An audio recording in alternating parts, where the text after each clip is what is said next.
Well, hello, folks. This is the Apologetics Academy, website apologetics-academy.org. Every Saturday, we bring together some of the world's top scholars, thinkers, experts, scientists from across the theological spectrum to present on topics of interest to Christians, especially those topics that pertain to the question of whether or not Christianity is true. And we also examine and critique other worldviews as well, including Islam, Mormonism, etc. The way that normally works is we have our guest speaker give a presentation followed by open floor Q&A, discussion, dialogue. There's a number of ways you can participate. There's a live chat option where you can participate in the chat. If you're doing so, please direct chat to everyone. You can also click the raise hand button at the top of your screen, and at the appropriate time when we get to Q&A, I'll promote you to the co-panelist with our speaker, and you have opportunity to interact that way. And you can also submit questions in textual form by hitting the Q&A button at the top of your screen and submitting a question that way anonymously if you so wish. Without further ado, let me just introduce our speaker for today. We are very honored to have with us renowned and acclaimed biblical scholar, Dr. Craig Keener, who is very well known for his commentaries. He wrote a very well-known 4-volume commentary on the Book of Acts, which is going to be the topic today. And he's also written a very popular 2-volume set on miracles as well. And he's also written some other commentaries, such as his commentary on Matthew, etc. We're going to be discussing the reliability of the Book of Acts today. So let me turn over to Dr. Keener. Dr. Keener, do you want to maybe just introduce yourself briefly and then just kick into the topic? That would be great. I'm Craig. How should I introduce myself? My wife, Medine, was a refugee in Congo for 18 months. That's where she's from. And so we have a love story. It's called Impossible Love on a more popular level. And then most of my work is more scholarly and consequently less readable. A lot of it's for academic audiences, but there are also some more popular level toned down versions of it. So I have 25 books. I teach at Asbury Theological Seminary. I did my PhD at Duke University. Now, when I teach on Acts, I have problems because I have trouble getting through it in one semester because there's just so much to cover. People complain, why did you write a 4-volume commentary on Acts? But I wrote a 1-volume commentary on Galatians, and it's only 6 chapters, so Acts is a lot larger. So it took more space. But in any case, when I look at Acts, there are a number of different issues that relate to your subject. And the first one I would want to look at is the issue of genre. Now, there are various genres that have been proposed for Acts. And one that's been talked about some is the genre of novel. Richard Purvo is most often associated with that, but more recently, like I guess within the past 10 years or so, he's clarified. He said, no, I was never saying it is a novel. I was comparing it with novels because these are popular level works. So that's fair enough. But for those who want to say it is a novel, it's really problematic. Most novels back then were romances, which Acts is most definitely not, nor are the Gospels and so forth. There were exceptions to that. There were some historical novels. And what Richard was doing toward the end of his life was saying, okay, well, these are not novels, they're history, but it's history-like, and then he compares the historical novels, which are more like a parody on history than anything else. Some of them are closer to having historical information than others. But for the most part, there's a handful of these, just a handful that we know of. Very rare compared to histories or biographies. And when we do have them, if you go back and check them against historical sources, they don't really fit the historical sources very well. You've got the name of the person and a few details, but not very much. It doesn't correspond with the background of the time. It's more related to the time of the author. And these novels do not have, there are, so far as I know, none of them are written within living memory of the person that they describe. Mostly they're about people that lived centuries earlier. So it's quite different from what we have in the Gospels and Acts. Other proposals, epic, we probably won't talk about much because there's only a handful of scholars that hold that. The majority views have been biography and especially historiography. And both of those overlap because biography is kind of a subdivision of history in antiquity, well, especially in the early Roman Empire. So you have some biographic features of it, but in the early empire, like in the 1st century, early 2nd century, in this period, biography was at its, what should we say, it's the epitome of its historical character. You know, it was drawing very much on historiography, and historiography was tended to be written in a biographic way because so much of it was about emperors, and so, you know, it focused on individuals. But you could also have biographic volumes within larger histories. So say you've got Dionysius of Halicarnassus or somebody writing or Diodorus Siculus writing a multi-volume history, but he's got a volume or two on Alexander the Great. So those volumes taken by themselves would be biography, but they're part of a larger history. So I would see the Gospel of Luke, the 1st volume of Luke Acts, is biography, taken by itself, but taken together, Luke Acts is a historical monograph about the message about Jesus and how it spread from Jerusalem to Rome. Now, am I going into too much detail about this? I'm about to start into the genre of historiography. Is this too detailed? No, this is great. Are you still there? Can you hear me? Sorry. Yeah, this is great. I guess. Can you hear me? I guess I'll keep going. Okay, yeah, can you hear me? Oh. Sorry about that. Yeah, this is great. Keep going. Okay. Keep going, okay. All right, so in terms of historiography, there are a number of features that have been used to identify it as historiography. And reasons scholars give for this, and this is the majority view on the genre of Acts: the speeches, the preface. Not everybody agrees that it's a historical preface, but the best argument that's been made for something else is a scientific treatise. And actually, the proposer of that, Lovely Alexander, has explained she wasn't saying it is a scientific treatise. She says no, it's historiography, but it's written. The preface is written like those of ancient technical treatises, which means it would be more on the technical side of historiography rather than the rhetorical side, which actually, if anything, would incline us to see it as more accurate. But when you look at the preface for the 2 volumes and what Luke says about it, he gives a specific topic. He says, the things fulfilled among us. So this is naturally a historical topic. It's the kind of topic you would introduce, or the kind of way you would introduce a historical work. Also, you've got massive correspondences with known data, focus on events.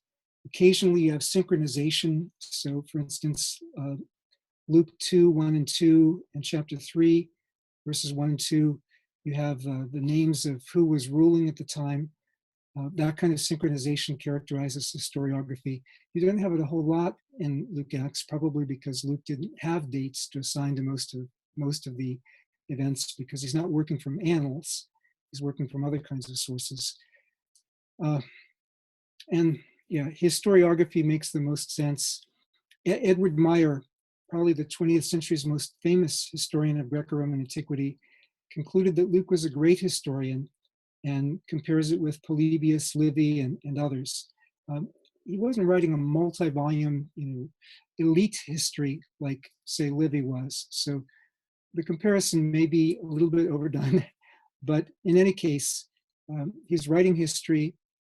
The particular form in which he's writing is usually considered to be a historical monograph. That is, he's not trying to write a universal history about everything that's happened in history or that's known to have happened. He's writing on a particular topic, which is the spread of the good news about Jesus from Jerusalem to Rome in the book of Acts. So so we have to ask then, what does it mean for Luke Acts, and especially for Acts in this case, to be history? Well, it doesn't mean that Luke wasn't trying to communicate something theologically or morally or so on. Ancient historians regularly told us that they were interested in communicating not just historical information, but communicating in a way that would be edifying or useful to the hearers. If you want something that's pure entertainment, you go for novels. But novels were not meant to communicate information, and they were not meant usually to communicate morals. There were exceptions, but they didn't so much have a theological or moral or political agenda as much as histories did. So, when people make this dichotomy between it's either history or theology, actually it's both. If it is ancient historiography, it also is teaching us something in terms of how we should behave. Historians and biographers often would start out by saying, we have a moral responsibility. We're writing this so you can get examples of how to behave and not to behave, and so forth. They wanted their writings to be engaging. If they weren't, nobody would read them, probably like today. And therefore, because they wanted the writing to be engaging, yeah, it could be entertaining, but that didn't make it a novel. Novels were entertaining, but didn't base it on information. One of the comparisons that Richard Purvo had made with novels was, okay, well, you've got a lot of action in the book of Acts. You've got a lot of adventures in the book of Acts. But if you actually look at Paul's list of sufferings in 2 Corinthians 11, Acts doesn't tell half the story. So actually, Paul had lots more adventures than Acts. I mean, it's not like, anyway, that's not Luke's main agenda, is to just include that. Now, the accuracy of the historian, the genre itself doesn't tell us down to the detail how accurate a historian will be, but it does tell us that they were working from information. So, for example, if you want to look at the difference between that and novels, some people say one postmodern approach, and I would consider this more extreme postmodern, but one postmodern approach is to say that all narrative is fictionalization. Well, if you define narrative as fictionalization because it's coming from a perspective, okay, well, if you define it that way, then okay, we still need to distinguish between fictional fictionalization and historical fictionalization. That is the difference between somebody just making it up and somebody presenting it or framing it in a particular way.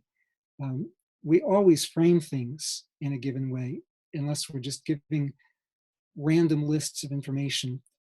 But there was a difference between novels and historiography.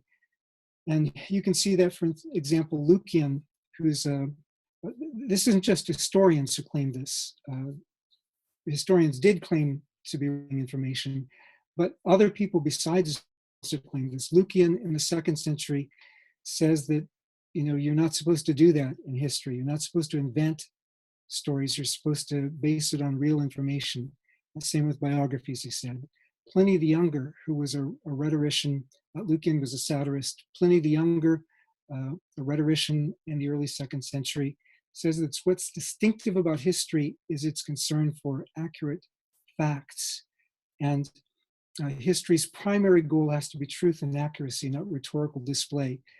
Aristotle, writing a few centuries earlier, a philosopher, reportedly the tutor of Alexander the Great, he said that the difference between poetry and history is not so much the form, because one could write history in poetic form if one wanted to, but the difference between poetry and history was their content. Poetry, and I think he's speaking in context of epic poetry like the Iliad or the Odyssey, Homer's works, or or Greek tragedies or so forth. That could deal with what might happen theoretically, but history had to deal with what actually happened. So the nature of history, it was supposed to be based on information. You have historians who are thinking critically and regularly, questioning their sources. But well, this doesn't fit this other source, and trying to weigh the information. Often they had a lot of sources available, but how we test them, in particular, there's two main ways we can test ancient historians. One is how they use their data where we can test them. That is, if such and such a writer, say Cornelius Nepos, is writing a biography of some figure like Themistocles, and we can tell sometimes that his source is Thucydides. Well, does he change Thucydides? Does he does he fictionalize Thucydides, or does he stay pretty close to Thucydides? And for all Cornelius Nepos's mistakes and so on, actually, where you test him, he stays fairly close to Thucydides. And then he has some other sources where we can't test because we don't have them. But in any case, one way you test them is by looking at how they use the sources that they have. The second way you test them is, well, how good were their sources? When they're writing about things that happened centuries before, usually, they'll tell you up front even, while we're writing about something centuries before. Some of this back then is shrouded in legend. Some legends arose over the course of centuries. But when they're writing about somebody within living memory, when we can test that, usually they're quite accurate. Now, the Gospels and Acts, I would argue, are written within living memory. For that, I may need to talk about the date of Acts, which is a matter of actually more dispute than the genre of Acts. But living memory is the period of time. It's what oral historians call oral history, as distinguished from oral tradition. It's when some members of the generation that knew the person about whom they're writing are still around. So usually that stays fairly accurate. The legends usually start writing after that generation has passed away. And often that's considered somewhere around 80 years or so. So most works within the first century, we would expect them to be fairly reliable. Now, at this point, I want to go on to date, unless you think I should do something else. So discussing date's fine. Yeah, that's okay. All right. Mm-hmm. The date is highly debated, and again, I'll refer to Richard Purvo. Richard wrote a book, and actually, there's a couple of scholars who wrote a book in the past, in the 21st century, arguing for a second century date. Richard doesn't actually date it as late as the other person does, but Richard is arguing for quite early second century. And yet, many of us find allusions in the Church Fathers earlier than he does, and would date Acts earlier than he does. And actually, many argue that many would not date Luke's gospel that late, again, based on allusions and references in other sources. So, Richard agreed that Luke and Acts were by the same author, but he didn't think that they were meant to be read together, and therefore Acts could be a lot later. But the vast majority of Lucan scholars agree that Luke Acts belongs together. It was meant to be read together as a 2-volume work because of the kind of parallels that you have, both within the first volume and then between the first volume and the second volume.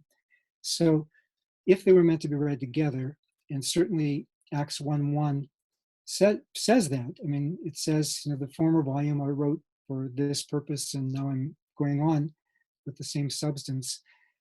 it's really hard to date Acts a lot later than Luke. When Richard Purvo wrote his book on the dating of Acts, if you look at the lists of majority views, the strong majority, or at least the largest block of scholars, dated Luke Acts in the 70s or the 80s of the first century.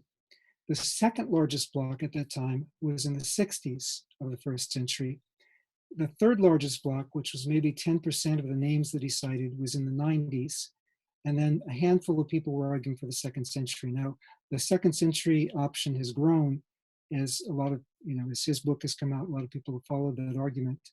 But the majority of scholars still date Acts in the first century, and I think for extremely good reasons. Also, I would argue that Acts was written certainly within living memory of Paul. I'm going to argue that it was written by somebody who knew Paul. That's probably a majority view, but not by much. But I'm going to argue for that.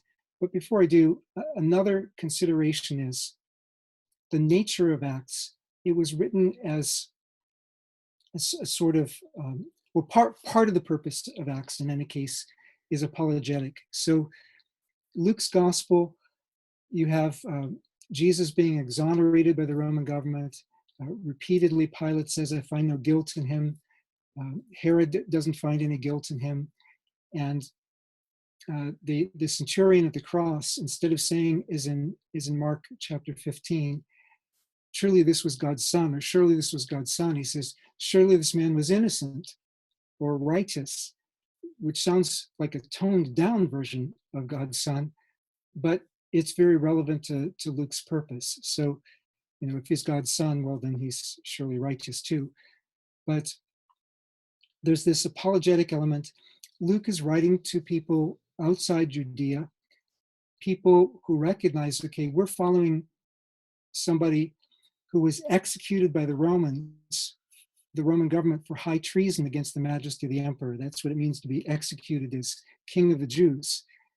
And that can get us in trouble because following somebody executed for treason is itself treason. So they have to show, no, actually this was a miscarriage of justice, which of course Christians knew it was a miscarriage of justice, but Luke needs to show that point, emphasize that point. Well, the parallel to that in Acts, the final quarter of Acts, is about Paul in custody. Now, when I started writing the Acts commentary, I didn't agree with those who saw Acts as an apologetic for Paul. But by the time I finished it, I changed my mind and agreed, yeah, no, you're right. The final quarter of Acts points in this direction.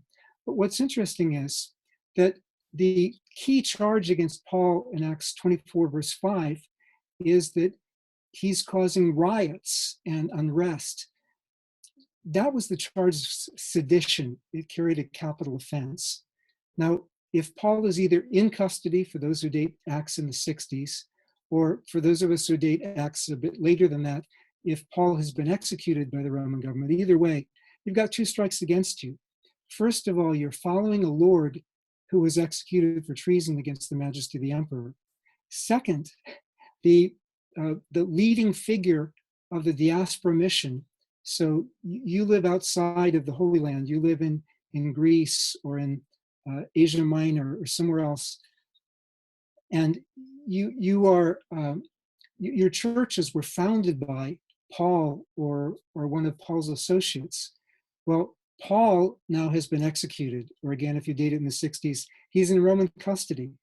So how do you defend against this charge? Well, you might think that if Luke is writing an apologetic for Paul, he wouldn't go back and report all these riots. That seems counterproductive. But you've got the riot in Ephesus in Acts 19. You've got the riot in Jerusalem in Acts chapter 21. You've got a riot in Philippi, a Roman colony, in Acts chapter 16. A riot in Thessalonica, also in Macedonia. Comes near to a riot in Berea. You've got unrest all over the place where Paul goes. Now, Paul needs to show in respect, Luke needs to show in respect to that, Paul didn't cause these. It was his accusers who actually stirred the riots. Paul wasn't stirring riots anywhere. But why does he have to even go into this detail? Presumably, there was still memory in these locations of this unrest associated with Paul. Some of the places that Luke's gospel and the book of Acts are going, these are still living memories. And so Luke has to deal with them. So I think that's a reason for not dating Luke very late. But now I want to go on to the issue of the authorship. And I'm guessing that's all right too. Yeah, authorship is great. Okay, all right. Now, with authorship, from my working through the secondary literature, it seems like the majority of scholars do see the we material in Acts as composed by a companion of Paul. And at least a slight majority of scholars think that the we narratives were also written by the author of Acts. Now, this is significant, but I don't want to weigh too much on secondary scholarship, because I think that the case here, if we were reading any other work of ancient historiography, any other kind of ancient historical monograph, if the author says we, or the author mentions their own participation, we would assume that they were there. And, that's normally what we means in ancient literature as well as in modern times. But it's been disputed, particularly because people say, well, Luke's thinking is different from Paul's thinking. Well, that's true. Nobody would say that Paul wrote the book of Acts, right? But having said that their thinking is different, some say, oh, no, the thinking is incompatible. And one of the ways that has been done is especially to look at how Luke depicts Paul as maintaining his Jewish heritage. So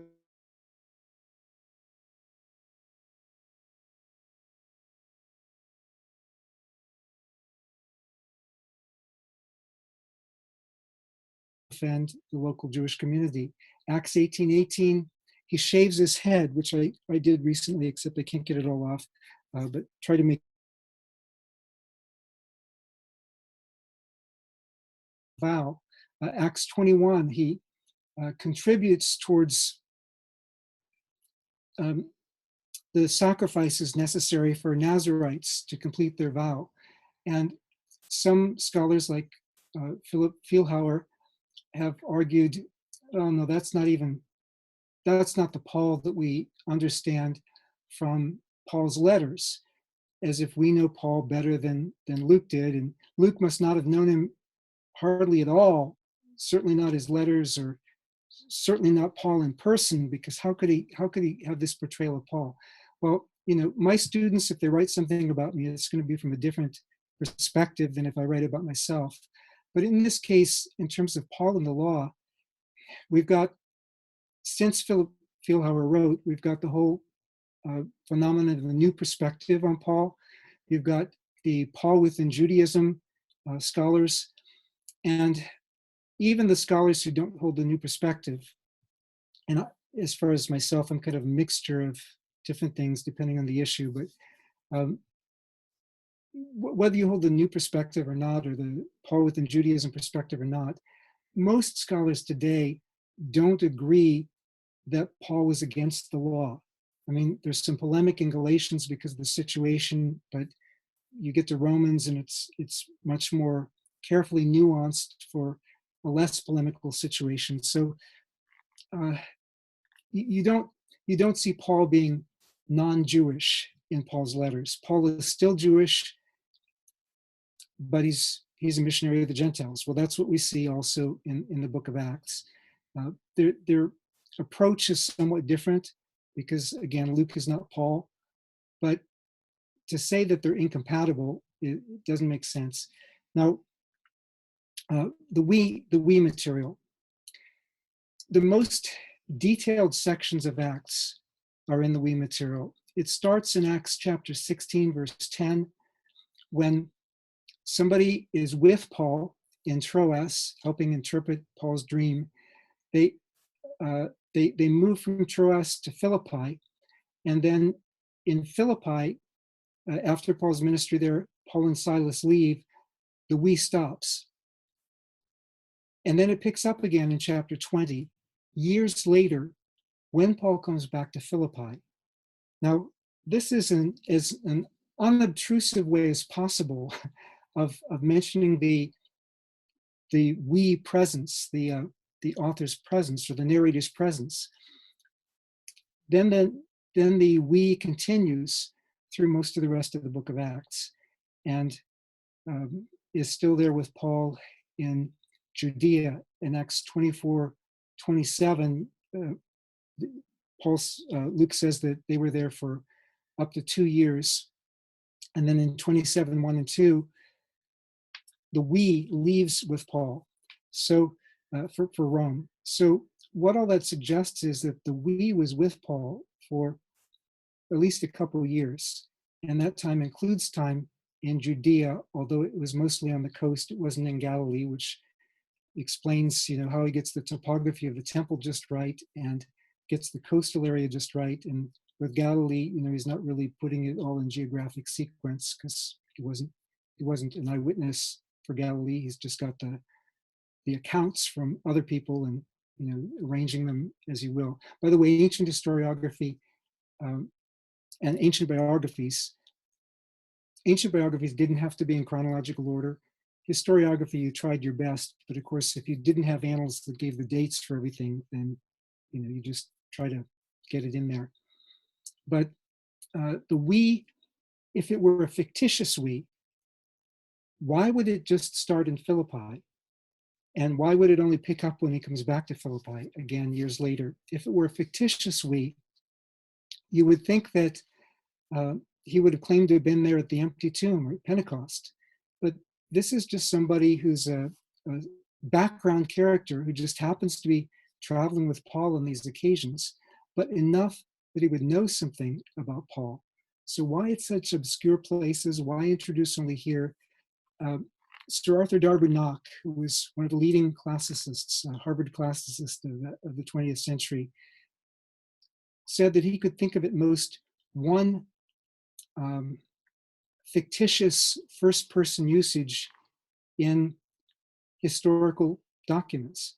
And of course, you've got fictitious we's in fictitious documents, in novels and so forth, but not in works of history.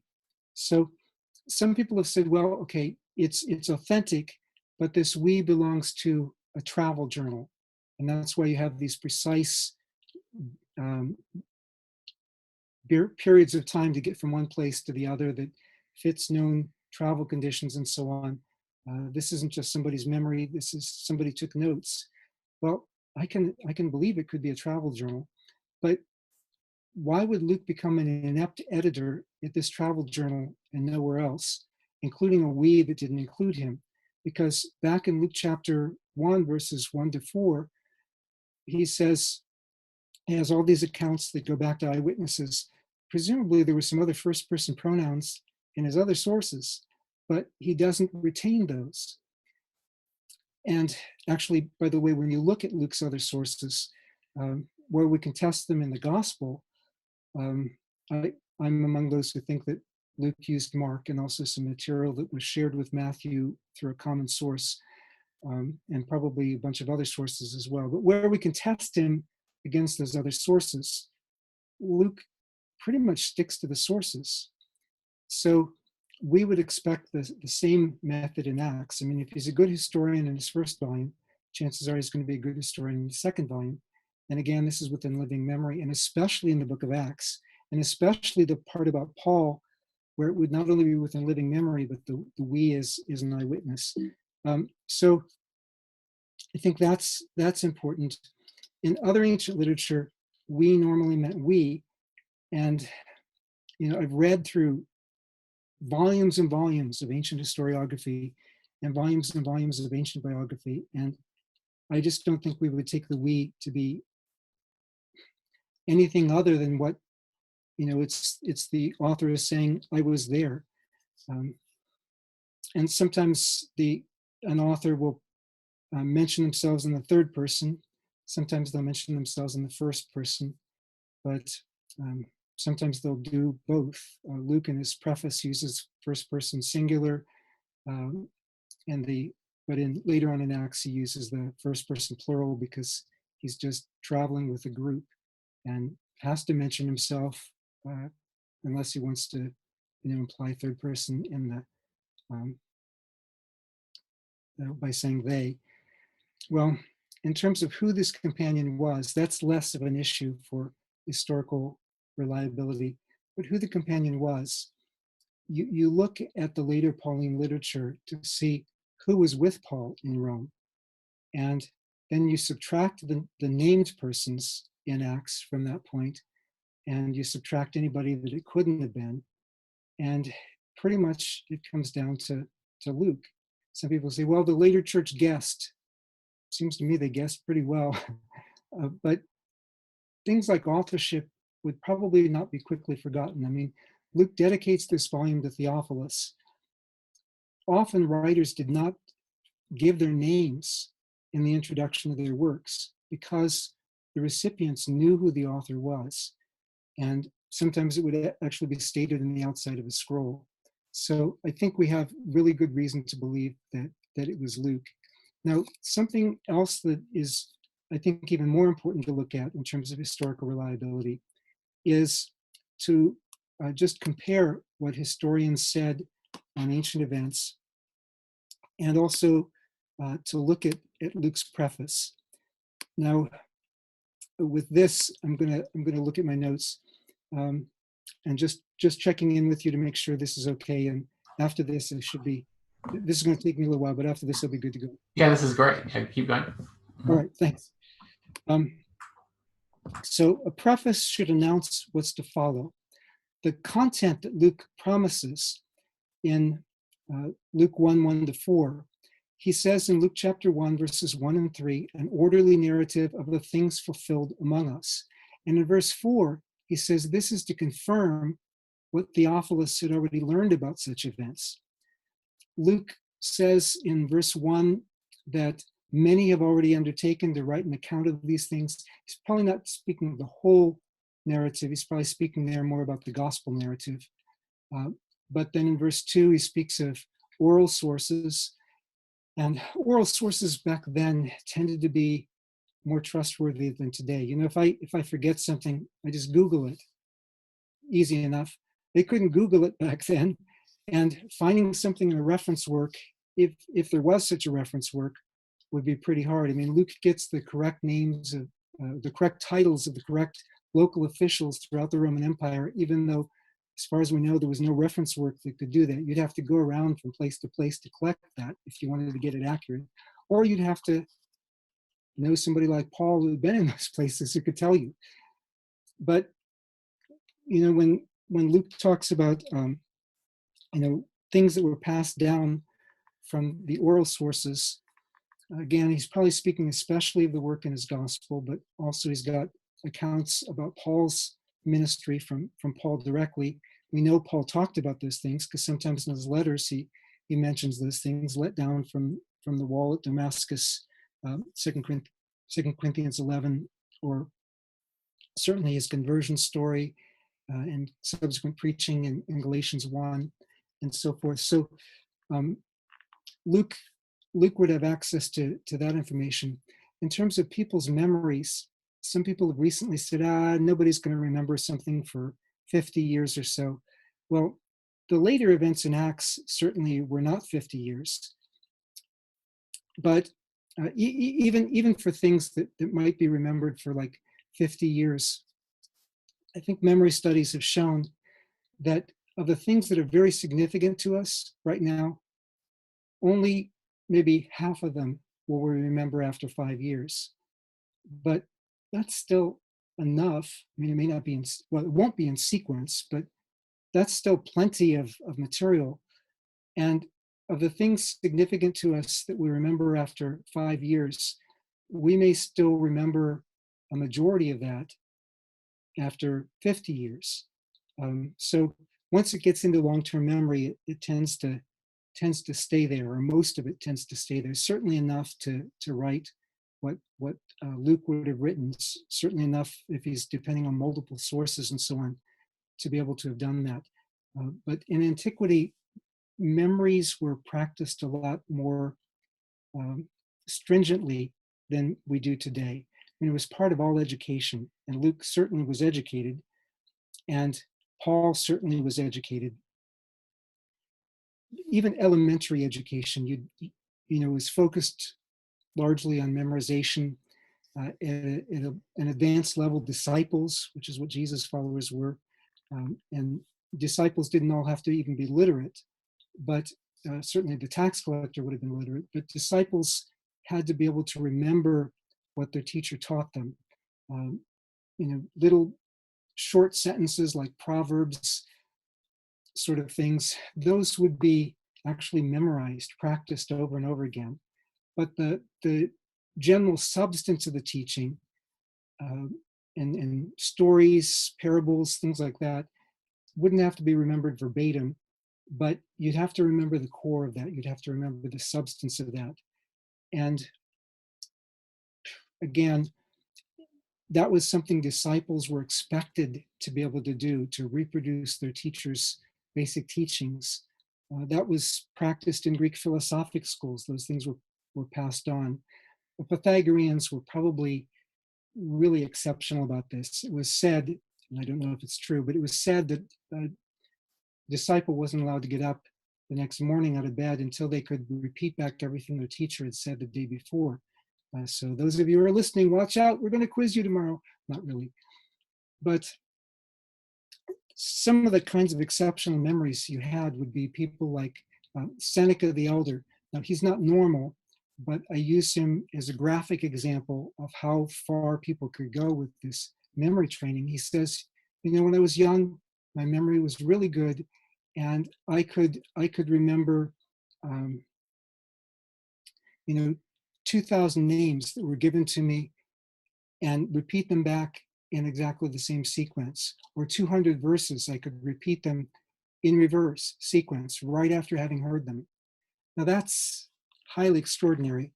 He says, now I'm old, my memory's not so good anymore. And so I'm just going to do my best and give you some of the practice speeches of some of these famous orators when we were all back in oratory school together. Here are their practice speeches, parts of their practice speeches. And he gives from memory samples of over 100 of those practice speeches. Now, I can barely remember what I spoke in my speech classes and so on years ago. I remember one because it was kind of dramatic, but in any case, for the most part, their memories were much more trained than ours.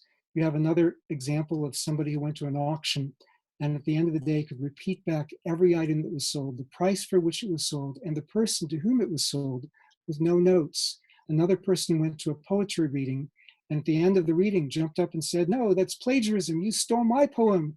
And the person in the back was like, or the person who had been doing the reading was like, wait, it's my poem. And the person in the back said, "No, I can prove it's my poem. I can repeat it from memory," and repeated it from memory. And when everybody was panicked, concluded, "No, I was just joking. I just wanted to show you how good my memory was by repeating the poem after having heard it once." So memory was much more valued back then, precisely because it had to be. You couldn't go looking everything up very easily, even if you had access to the works, on all these scrolls. Where do you find it in the scroll, and so on? It was a lot. So people had to depend on memory. Anyway, so Luke writes these things. He says to Theophilus, "I've also, in chapter 1 and verse 3, it can either be translated, I've investigated these things, or I have thorough acquaintance with these things," which often means firsthand knowledge. Now, that would especially pertain to the second volume. But David Messner has made, I think, a pretty good case that it can refer to firsthand knowledge, which would fit the we narrative in the book of Acts. But what's perhaps most striking is what he says in chapter 1 and verse 4, where he says, I'm writing these things to you to confirm what you've already heard. So Luke can't be just making things up randomly. He's confirming what Theophilus has already heard. It's what we would want to do in terms of historical research. We'd want to go back and interview the people, except we can't. But Luke was able to do that for us. And he confirms what was already widespread knowledge in the early church, material that was already there before him. Now, if I tell you that last week you had me on your program and I was speaking about biochemistry, you probably wouldn't believe me, because probably you still remember whom you had on your program last week. Luke can't make these things up and persuade Theophilus, oh yeah, you already knew about this, when in fact he didn't. So Luke's preface is very important in this respect. But something else we can do, and this is really the heart of where I wanted to go with this, is Acts correspondences with external history in Acts chapters 13 through 28. Now, Colin Hemmer has maybe 100 pages on this in his book. I forget how many I've got, but lots and lots in my introduction. Some of these are on very minor points, but what that shows us is, okay, these are, novelists didn't do that kind of research. You know, the people who did that kind of research were the people who had historical sources and were interested in conveying historical information. For example, you've got the Sergii Paulii. This is just in Acts 13 through 28. Sergii Paulii, Sergius Paulus in Acts 13 comes from a family that we know from archaeological sources. Now, we don't know the name of the governor at that point of Cyprus because we have the names of only 1/5 of those governors. So, 80% chance we're not going to have the name of the governor at that time. So we don't have his name as governor. We don't have anybody's name as governor at that time. We just know there was one. But we do know that Sergius Paulus comes from a family of Roman citizens settled not too far from there. And in fact, it was the location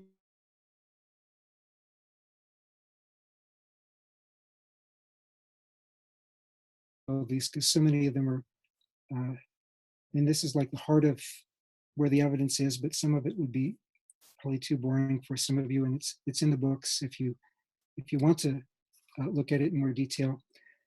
But Thessalonica was a free city, which meant that it had a demos, a population. Their officials were called politarchs. Also, the title of Ephesus's chief officer was grammateus. Well, normally in the Gospels, like a grammateus is a scribe, but this is the city clerk. That was the chief official, and that's how he's titled in Acts chapter 19 and verse 35. Also in Ephesian inscriptions, you have Artemis, sometimes called He Theos. And just to break that down, Ha Theos is the Greek way of speaking of a god. He Thea is the way of speaking of a goddess. But He Theos is a mixture of god and goddess, but that was the description sometimes used of Artemis in Ephesus, and that's what's used in Acts chapter 19. Claudius Lysias, he's the tribune who accidentally rescues Paul in Acts chapter 21. We don't get his name until a bit later. He's named Lysias, that's the name he goes by, it's his normal Greek name, but he acquired citizenship when Claudius was the emperor. And when he's interrogating Paul, he's like, he finds out Paul is a Roman citizen. He's put Paul in chains, and that's against the rules. It's not good for his political career if he's caught having done that and anybody finds out. And this guy apparently has a constituency, so somebody could find out. So Claudius Lysias says to him, well, I acquired my citizenship with a great sum of money. Early in Claudius's reign, Claudius accepted bribes and sold Roman citizenship. Well, later in the reign, he was not charging as much for it, and more of the people who could pay a lot had already paid, so he's lowered the price of the bribes. So Claudius Lysias says to him, I got my citizenship for a great sum of money. Maybe as damage control to see if actually Paul was, got his for a big bribe, or, maybe he's just a more recent citizen and, lesser kind of citizen than Claudius Lysias is. To which Paul responds, I was born a citizen.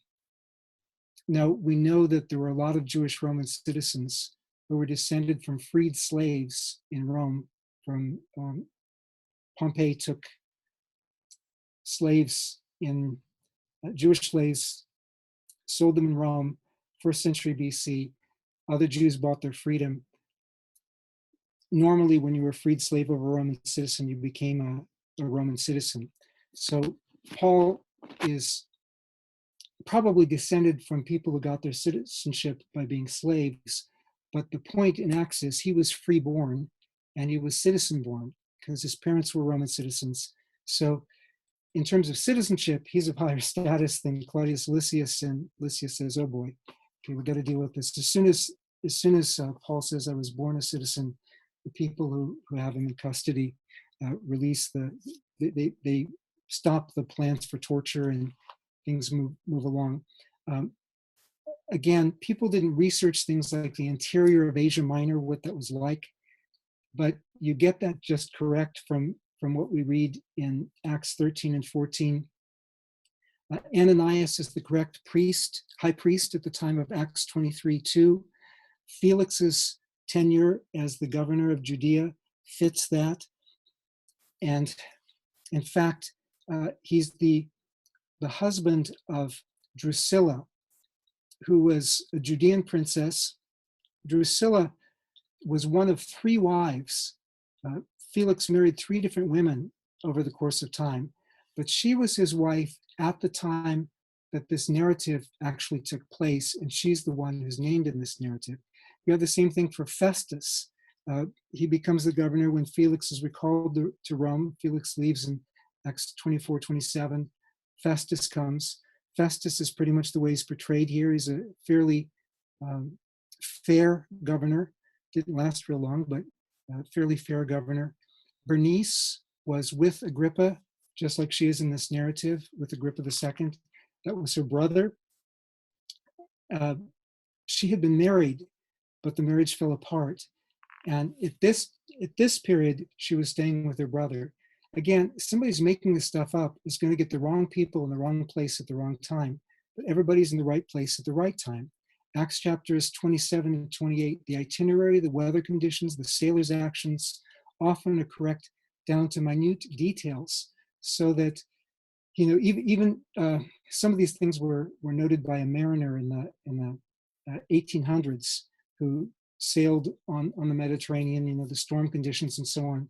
Some have also been corroborated by more recent meteorologists. For example, the weather conditions in Crete that would cause them to be blown out to sea.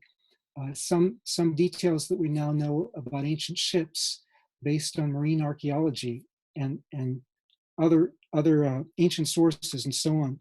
Adolf von Harnack, who was a leading liberal historian of Christianity, and just over a century ago was writing about this. Now, when I say liberal, I'm not speaking in terms of modern definitions, but liberal back then meant something a little bit different. But Harnack didn't believe in miracles, so he subtracts the miracles from Acts. But otherwise, Harnack pointed out how often Paul's letters corroborate Acts. And he comes up with a list of 39 examples of that. Again, you're not going to have that in novels. Somebody is at least trying to get the story right. And I could go through all these, but there's just way too many, 39 of them. Thomas Campbell in the 1950s constructed a chronology of Paul's travels based on Paul's letters. Now, there are certain periods that Luke doesn't cover, and there's certain periods where we don't have letters from Paul. But if you put together what we do have, and recognize there's certain places where we have evidence missing, but it fits what we have in Acts so carefully. And Charles Talbert has talked about that. I know I'm taking like a long time on this, so just to say that there are a couple other issues that could need to be dealt with if you wanted, well, actually maybe 3 other issues that could be dealt with, but I'm not going to go into them much now. I'll just leave it for if questions come up. One is the issue of the speeches, because historians handled speeches a bit differently than we do now. The way Luke handles the speeches is much like the way other ancient historians did, except they're a lot shorter. We've got speech summaries in Acts rather than something really fleshed out. Another issue is the question of miracles. I mentioned Adolf von Harnack, just screen out the miracle accounts. But I could talk about that. I have a 2-volume work on that subject, which originally was going to be a footnote in the Acts commentary, but it was so interesting it got out of hand. You can probably tell I am ADHD, so if I don't have an outline in front of me, I just skip around a lot of different things, which means you get a lot of information, but it's not always as organized as it should be. And then the other issue is just you've got the parallels among figures in Luke Acts, but you have that in the Old Testament in works that were considered historical by the New Testament authors. You also have it in Greek historiography and Roman historiography. You have paralleling figures, and sometimes the writers like Plutarch will tell us their methodology, and their methodology includes not making up stories to make parallels, but just finding the things that can be paralleled or contrasted and highlighting those as a way of limiting how much material you're going to cover. So it doesn't have to involve just making things up. It's a matter of how you arrange things. Now, I have taken close to an hour with that, and so I should probably hand it over so you can ask questions and others can ask questions. Okay, great. Well,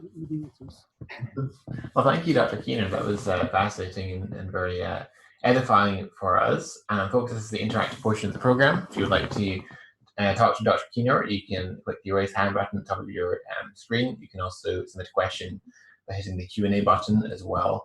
Let me bring up, we've got a couple of hands raised, and we've got currently 18 submitted questions. So let me bring up Blake Junta from Texas.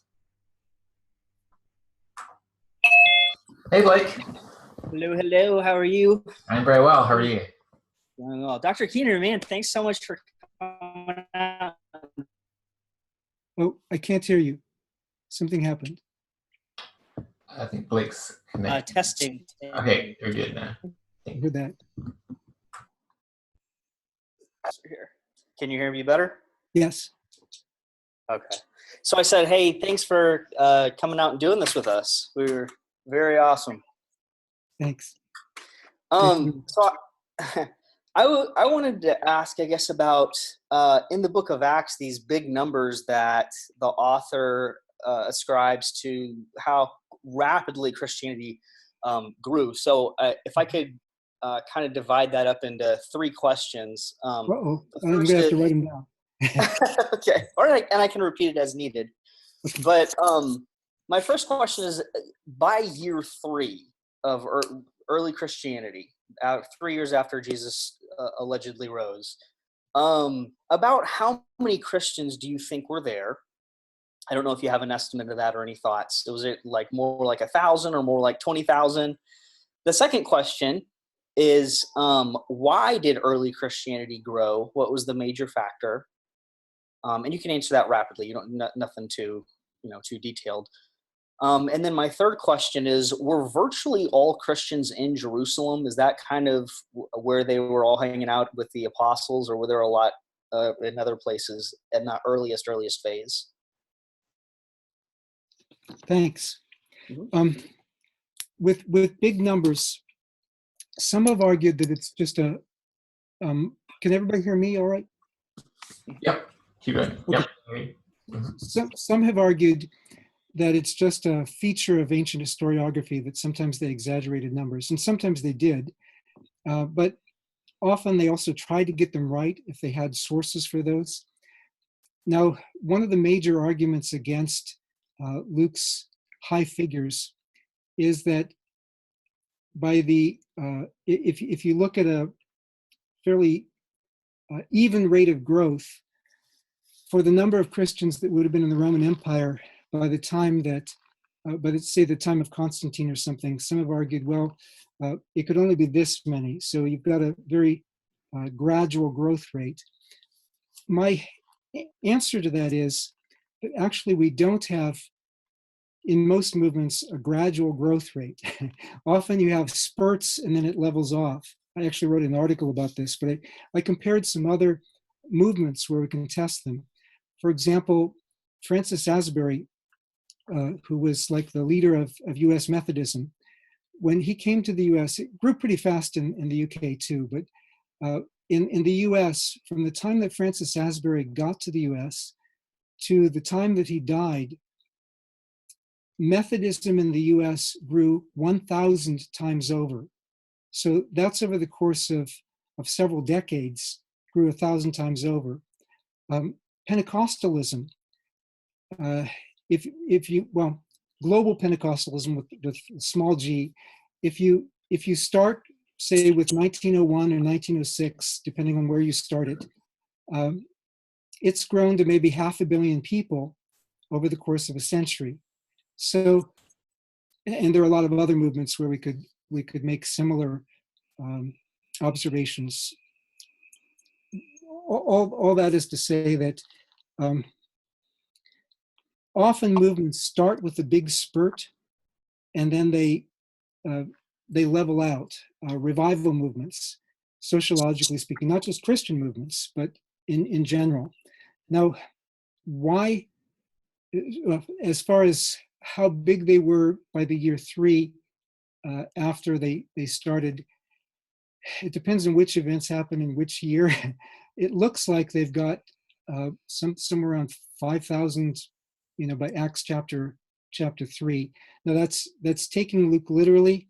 I don't have a reason not to take him literally, although again some argue based on the genre that historians could use larger figures. But I think, given what Luke does elsewhere, probably if he gives particular numbers instead of just saying a lot of people like he often does in the gospel, chances are he has a source for that figure.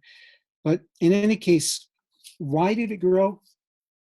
If you look at movements that would have been somewhat comparable to that of Jesus' movement, they're actually mentioned in Acts chapter 5, like Theudas' movement or Judas's movement. These were revolutionary movements.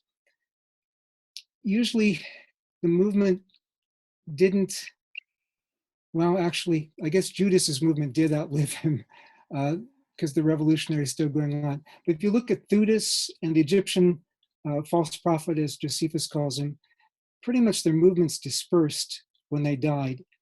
And what you have with the Jesus movement is a different dynamic, because they're saying that Jesus isn't still dead. They're saying he's alive. He's actually Lord of the universe. They were prepared to die for these claims. And also you have signs and wonders continuing, kind of in continuity with what you have in certain Old Testament narratives like Elijah and Elisha. You have that continuing in early Christianity. So I see those as factors. There's a dynamic of their belief that the Holy Spirit was active among them, which I agree with, but I'm trying to separate the historical data from my theological perspective on it, and you can't always do that completely. But in any case, when they speak of the Holy Spirit among them, there was another movement like the Essenes at Qumran. We see their claim that the Holy Spirit was among them, that was the closest we've got to early Christianity in terms of this emphasis on the Spirit of God, who was mentioned in the Old Testament, sometimes came on people and empowered them, is now empowering the community. But what we have in early Christianity goes way beyond Qumran in terms of believing that they've still got prophecy and miracles and things like that taking place directly among them. So I think those things are factors in their growth, their experience, but also you look at Acts 2:47. Many people are joining the movement because they see how they love one another and they're caring for one another. So there are a number of different factors. And then the third question, were they virtually all in Jerusalem?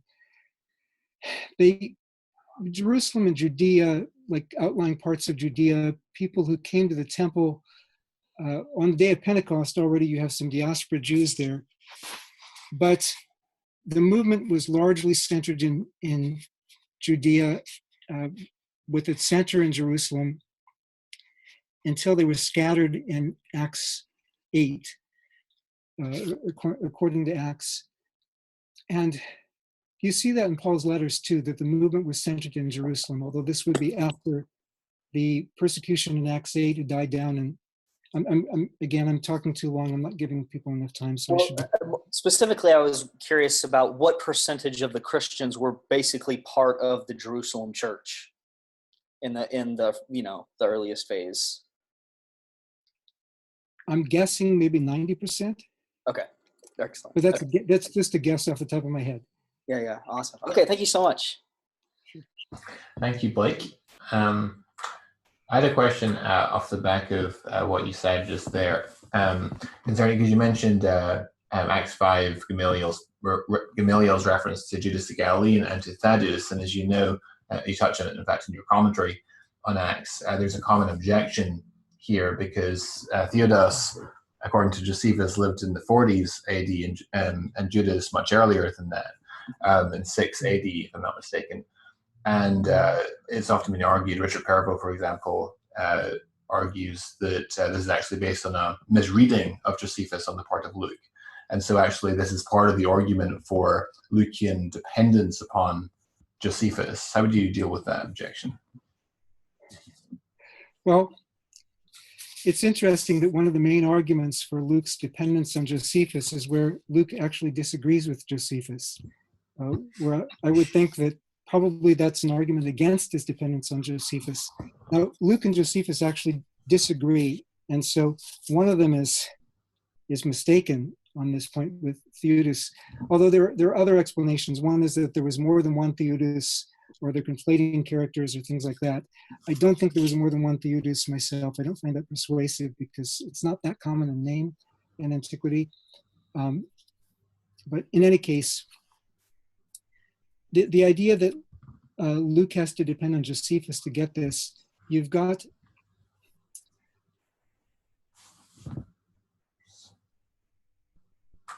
something about mid-20th century history, and we both included some figures. Even if we agreed on those figures, would it necessarily mean that I was plagiarizing you or you were plagiarizing me, that one of us had read the other? Or is it possible that something actually happened in history and that we have common sources, or it goes back to the same event? That's even if we agree. If we disagree, how much less likely is it that one of us is using the other as a source? Right. Let me go to some of our submitted questions. Let's see. Callum asks, you mentioned Luke being compared with Livy by a famous 20th century historian. Didn't Livy make up speeches and mention a preference for rhetoric or I think he means over historical fact? Depends on what you mean by historical fact. Livy was a rhetorical historian, quite different from Polybius. I mean, when this 20th century historian puts Livy and Polybius in the same category, I'm not sure they exactly belong in the same category. But having said that, if you actually compare the speeches in Livy with the speeches in Polybius, where we can compare the source, the substance, the themes, the main thrust of the speeches is the same. He rewrites them in his own language. That was rhetorically demanded. Actually, the Gospels are highly unusual for not paraphrasing their sources more than they do. But yeah, historians made up speeches when they didn't have sources for them. Livy, when he does have sources and we check them, he's got the same basic substance. Now, who made up the first version? Was it made up or was it dependent on historical information? That's a good question. But it seems to me when I look at the material, what we have, historians would make up speeches where they didn't have any evidence for what the speech actually was. The method in antiquity was you have to provide a narrative, a flowing narrative. If you don't have certain details, well, you give it your best shot. Today, historians would say, okay, well, maybe this is how it works, maybe this is how it works. We'd say maybe, but back then they'd write it into the narrative sometimes, especially with speeches. Now, the difference between Luke and other historians on this is, well, actually, this is my ADHD. Let me finish about the other historians. Where they had sources, normally they would use the speeches that they had and rewrite them with the same basic gist. Not all of them. Josephus doesn't always do that, sometimes in his own writings. But normally the principle was try to get the gist right, but then flesh it out rhetorically so that you have a full kind of narration of the speech with your most plausible reconstruction of it. Luke does not flesh the speeches out. What we have in Luke, I mean, Acts chapter 2 and verse 40, you know, we know very clearly Luke isn't trying to give us a full speech. He says, and with many other words, Peter spoke. What we have are speech summaries. Now, in some of these cases, Luke probably had more information than in others. The speech in Acts chapter 5, which you mentioned, was behind closed doors. The apostles weren't there to hear it. Paul may have been there before his conversion, or Paul may have at least heard a summary of it later on from Gamaliel. So there may be a source there. Acts chapter 25, that's behind closed doors. We know that Luke knew the basic thrust of the speech because it becomes public knowledge in the next chapter. But as for the wording, Luke wouldn't have had that available. In the case of Acts 20, it's part of the we material. So that speech, you know, it's no surprise. It's a speech to believers. It's in the we material, and it's full of phrases that we find in Paul's letters. So no surprise there. The defense speeches. Courts kept records of the summaries of those speeches. So, you know, Luke is free to put it in his own words, but he would have the gist even in the court records, which would be available not only to Paul, but to everybody who was with him. It's public information. So, you know, the speeches aren't, Luke's sources may not all be on exactly the same level, but Luke is trying to give you the gist of the speech, so not verbatim, but the gist of the speech, and Luke is trying to, I mean, he's giving you a summary. He's not fleshing it out the way we normally have in ancient historians. To judge Luke by modern historiographic standards is to judge him by a genre that technically didn't exist yet. But by the standards of ancient historiography, he does a great job. Yeah, and I think one of the most significant speeches in Acts is in Acts chapter 2, which gives us the kind of the earliest apostolic claim concerning the nature of the resurrection. In fact, it was the bodily resurrection of Christ proclaimed at Pentecost, early, 50 days after Jesus' crucifixion, etc. And also Acts chapter 1 mentions that it was over 40 days, and so it wasn't simply a brief and confusing episode. And I think Luke would have been in a unique position to know what the earliest Christians were claiming concerning the resurrection, because in Acts 21 he actually goes and meets with the Jerusalem church along with Paul. And we have that confirmed because, of course, Paul, of course, subsequently gets imprisoned in Caesarea for 2 years, which is quite close to Jerusalem as well. So presumably he had opportunity to interact with eyewitnesses there. And then we've got such an avalanche of evidence for the voyage of St. Paul to Rome that ends in shipwreck, as James Smith has documented in his book, The Voyage and Shipwreck of St. Paul. And so if Luke and Paul together traveled from Jerusalem to Rome, then he must have been in Jerusalem with the leadership of the Jerusalem church. Yes, yeah, exactly. And that's why I mentioned in the WE material, up to 2 years of it, at least, was with Paul in Judea. Mm-hmm. So it's not like he has a verbatim, like this is exactly what Peter said, but he knows the preaching of the early church. And these were significant events. I mean, you've got the day of Pentecost, that's a significant event.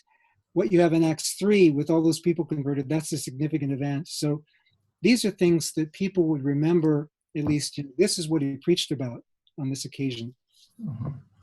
An anonymous attendee asks, Acts seems to be very well corroborated externally. Are there any other ancient historians who have as good or better corroborations? I'd say good historians usually have a good bit of corroboration, especially when they're talking about material within living memory.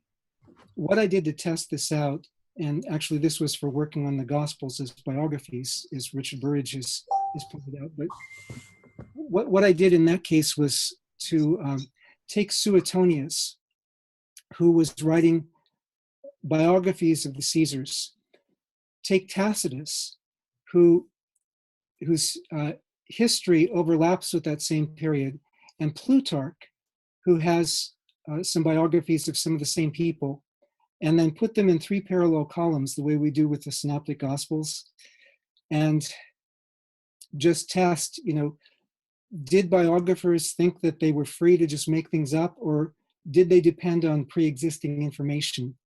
And I found just massive amounts. I mean, Suetonius's biography of Otho is only about 1/5 the length of Mark's Gospel, but I found like 50 points of correspondence with Plutarch and about 50 points of correspondence with Tacitus. So good historians and good biographers did this, and that's what we have again with Luke. What's your perspective of the argument from undesigned coincidences that was popularized by Lydia McGrew in her recent book, Hidden in Plain View, as another layer of independent evidence for the substantial veracity of Acts and indeed the Gospels? I wrote a foreword to the book, Yes. So obviously I agree. I thought it was brilliant. Actually, her husband Tim McGrew had shown me some of that in like 1700s, 1800s, some of those arguments, and I'm not sure why that argument got lost, but I'm really glad that she's revived it. It's a very good argument. There's also, of course, an argument which I think also has implications on Acts or application to Acts, which is the argument from unexplained allusions. So, for example, in Acts 18, where it mentions in passing that King Paul had shorn his head for he was under a vow, speaking of the Nazarite vow, and it just moves on as if no further explanation, which again is a hallmark of verisimilitude at that point. You also mentioned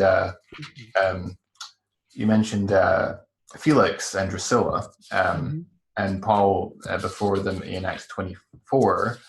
And I was reading in Josephus, it was actually brought to my attention by Tim McGrew, that Felix and Drusilla, of course, Drusilla had previously been married, and Felix had kind of told her that she should leave her husband and come to him, and he'd make her very happy, and so on.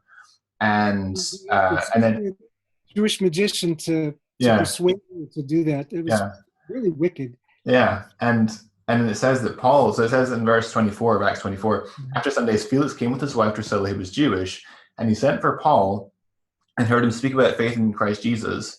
And as he reasoned about righteousness and self-control and the coming judgment, Felix was alarmed and said, go away for the present. When they get an opportunity, I will serve you. So you can see that the appropriate choice of topics. and Yeah. the appropriateness of Felix's reaction. Yeah. And Agrippa the First, called Herod, Herod Agrippa the First in Acts chapter 12. Boy, he acts just in character with what we know of him from other sources. So much of this just fits like hand in glove.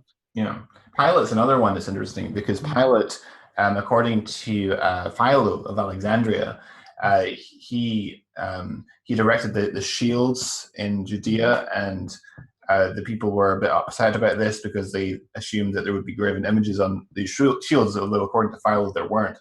And so they asked Pilate to remove the shields. He refused. So then they wrote to Tiberius, and it says he wrote a very angrily worded letter to Pilate saying, don't antagonize the natives, remove the shields.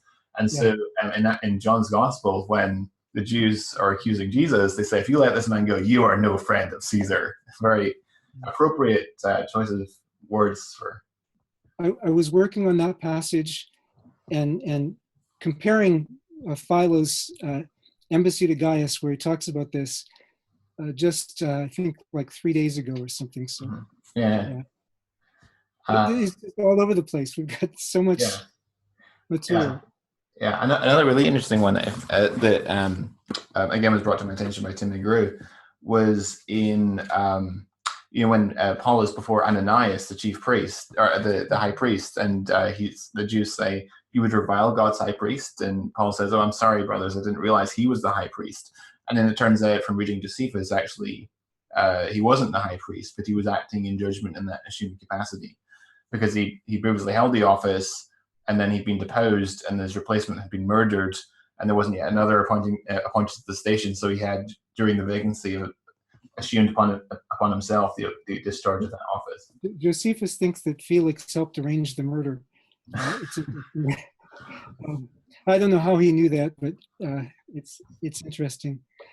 No, these are just the things from a minimalist historical perspective. This is not, like, as a Christian, I see plenty here to invite me to faith, to trust the rest of it.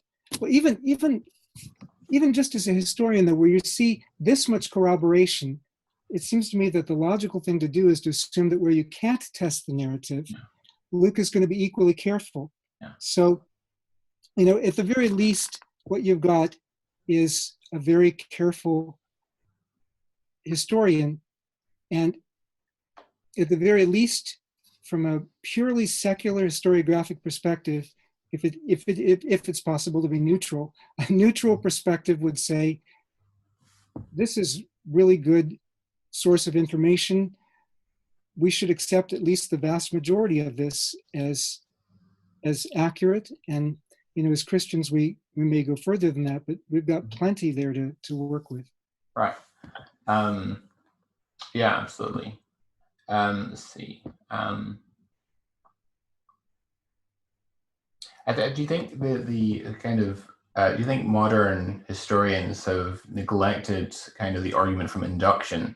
Because oftentimes people assume that you have to kind of corroborate every verse of every gospel, every saying of every volume, in order to have a rationally grounded belief that Jesus actually said this, or Paul actually said this or that. Rather, we could argue inductively and say, well, since we've shown that the narratives are substantially reliable and grounded indeed in eyewitness testimony, we have reason to trust the whole narrative without evidence to the contrary. Yeah, and I don't think all historians actually would disagree with that. I think there are different kinds of historians in that, but some of them would tend to accept a document as tending to be more reliable. It's more the New Testament scholars who've taken sometimes an extremely minimalist approach. And I found this, I was working on a book on historical Jesus research, and I was trying to argue only for things for which I could provide multiple strands of evidence. So that's all right if what you're trying to do is to just show here are things where, from even a very minimalist perspective, you can offer evidence for. But the problem was, I got into that habit of mind. And so my wife would say something to me, and I would respond, because I was so immersed in this can you give me evidence for that assertion? And of course I got in trouble. I deserved to get in trouble because, as she pointed out to me, a reliable witness's testimony is itself evidence. So if we've corroborated that a source is usually reliable, we have reason to believe that where we can't test that source is usually going to be reliable. Now, that source may have sources that aren't always reliable, but a usually reliable source is going to try their best to get reliable sources. And given the fact that they were a lot closer to those sources than we are, I mean, whenever you date Matthew and Luke, if you date them in the first century, if they're after Mark, chances are they knew what Mark was trying to do. They knew what Mark was about when they used Mark. So if they were writing biography or history, chances are they knew that Mark was doing the same thing, whichever sequence you put the Gospels in. I think also the Book of Acts could be used to help corroborate the Pauline authorship of some of the disputed letters. So, for example, there's a really interesting illumination provided by Colossians on the split between Paul and Barnabas, because, as you know, during Paul's second missionary journey, there's a split between Paul and Barnabas because Mark is withdrawn from them in Pamphylia, and Barnabas is really adamant that Mark is to go with them, and causes it's so sharp that they fall out and go separate ways. And then Colossians 4 gives us the explanation, because Mark is Barnabas's cousin, right? And so that familial relation explains Acts. But Colossians gives no indication that there was ever a fallout between Paul and Mark and Barnabas over that. It seems that it's been resolved by Paul's first Roman imprisonment. Yeah, the undesigned. Yeah, exactly. In Ephesians, you know, you have Paul writing from Roman custody and writing about this God breaking down this wall of partition, and then going on to speak of a new temple in the spirit where there's neither Jew nor Gentile, which was completely contrary to first century Jewish understanding. And Paul is arguing this in Ephesians 2, but you look back at Acts chapters 19, where he splits the synagogue in Ephesus, and especially Acts 21, where the reason that Paul ends up in custody, he's accused of having brought Trophimus, an Ephesian Gentile, into the temple and passed this dividing wall of partition. And that was a capital charge. So it fits so well mutually, the two of them, or even Acts 19, where you have these people who are burning their magic books. They're coming from this background. And then what you have in Ephesians 1, I know Ephesians was probably written to the whole area around Asia Minor, but Ephesus being a major part of that, it fits so, again, hand in glove. Mm-hmm. Yeah, absolutely. And on that point, Leah, in the Q&A, asked a question about Richard Carrier, whom I debated recently, and I brought up the argument from undesigned coincidences in Acts and also a couple in the Gospels. And Life asks about his position. He says, do you think... so Richard Carrier would say that... Hold on. You're not coming through at the moment. Can you hear me? Can you hear me? Something happened. Can you hear me? Yes, I can. Can you hear me? We can't. Hello? Hello? Can you hear me? Yeah, I can hear you now. Good. So Life asks, Richard Carrier would say that these imply that Acts used Paul and Josephus as sources, and this is indeed what he argued in our debate. And my response to that is basically to say that well, I don't think Luke is dependent on Paul's letters. First of all, he never mentions Paul writing anyone a letter.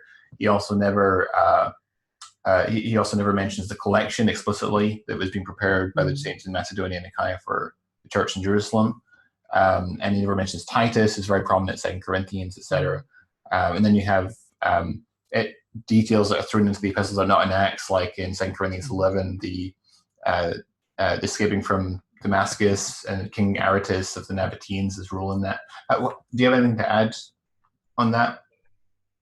Yeah, the reason most scholars do, yeah, like what, in line with what you're saying, Mhm. the reason most scholars don't think that Acts used Paul's letters is because we have so many cases where you would expect to have details that we don't. Of course, arguing either way can be an argument from silence, but some arguments from silence depend on greater plausibility than others do. And in this case, I mean, the Corinthian correspondence is such a rich potential source of information about Corinth, and yet we have incidental corroborations here and there, but we don't have anything close to what we would expect from that. Now, whether Luke knew some of the letters, probably, since I think he was in Philippi, probably he knows Paul's relation to the Philippians, although Philippians, I think, was written probably when Luke was with Paul in Rome. But he probably knows some stuff. But if you're writing within living memory, you don't have to depend on the letters. Why would you depend on letters when you actually know the person and you can talk about, these narrative events? So, yeah, I think there's just too much where we would expect Luke to have drawn on major themes and major ideas that he doesn't, because he doesn't really need to look at the letters. Mike Winger asks for your advice on the best books for an apologetic defense of Luke or Acts, Luke and Acts. Colin Hemer, in terms of historical reliability, is still good, even though he wrote it a long time ago. For something specific like Acts 20, Steve Walton compares that with Paul's speeches, but I should be giving you larger things than just my Acts commentary, volume 1. The first 600 pages is introduction and deals with a lot of these issues. And I apologize, it's so expensive and so thick. I didn't realize until after it was done, because back then my computer couldn't handle super large Word files. So it was all a bunch of small Word files, and I didn't know till the publisher told me how long the book was. But those are.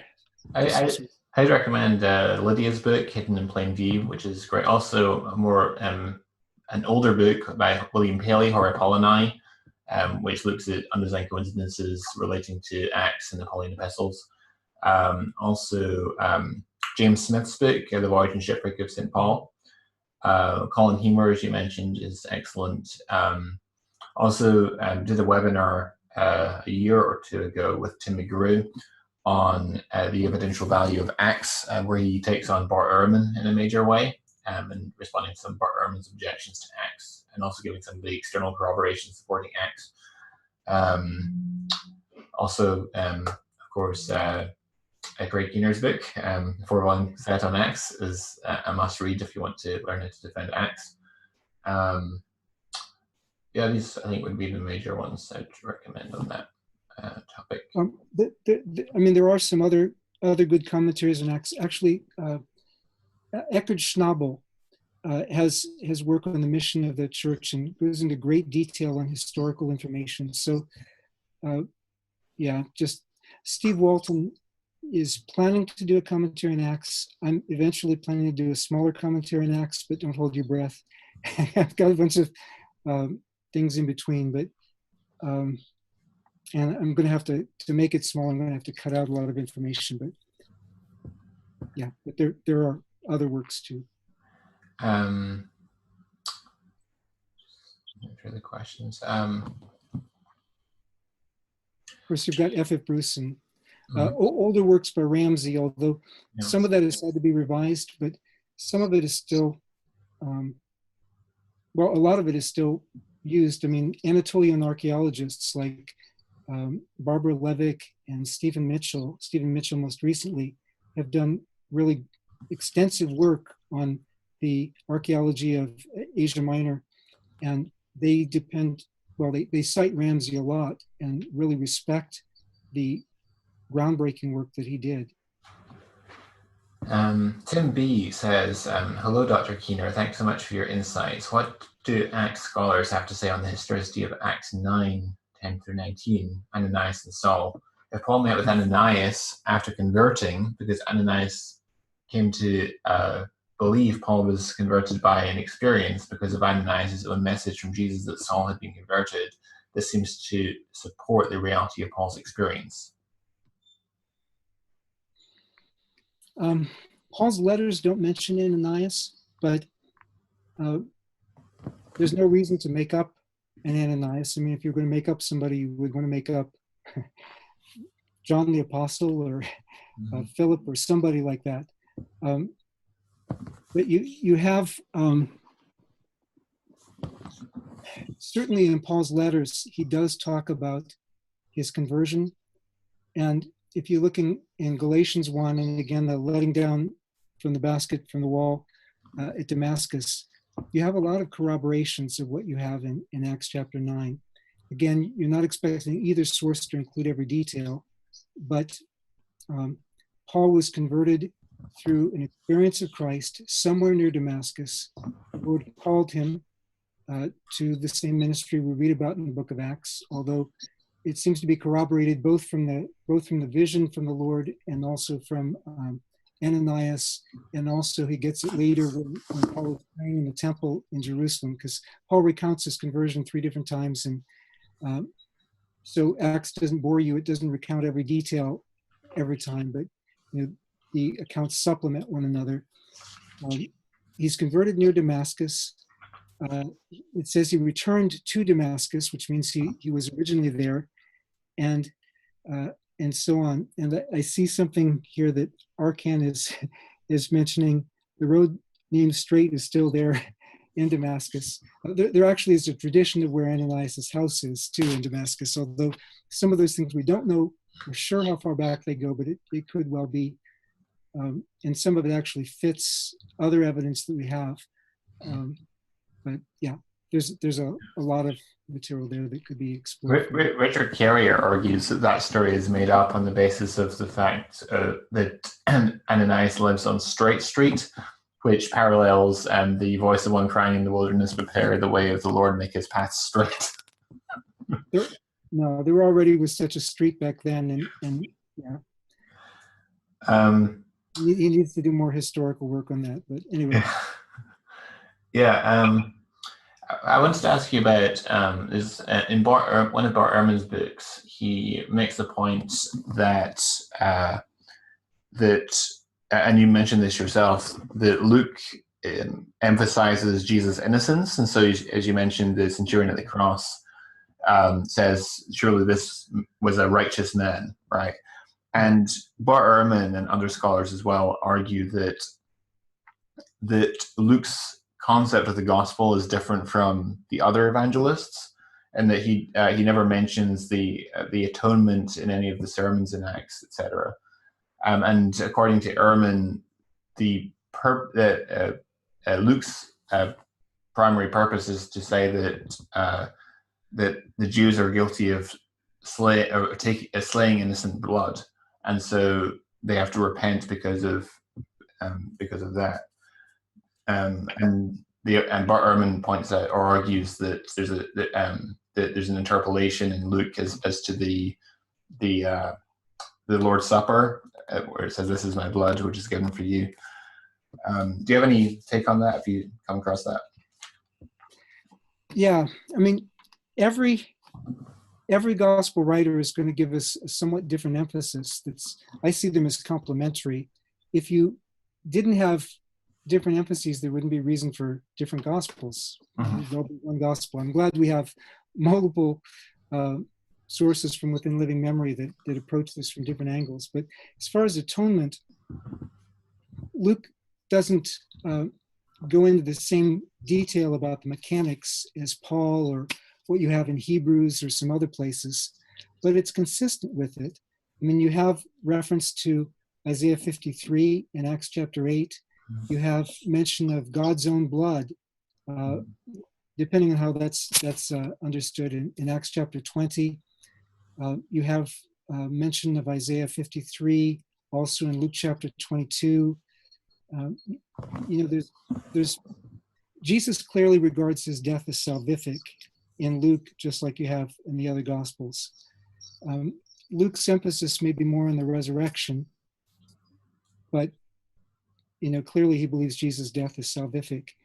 The part about him being anti-Jewish or blaming the Jewish people for the blood of Jesus, Luke actually, you have Matthew leaving out the messengers. Both Mark's messengers, I think Matthew likes to make things nice and concise and arrange them carefully.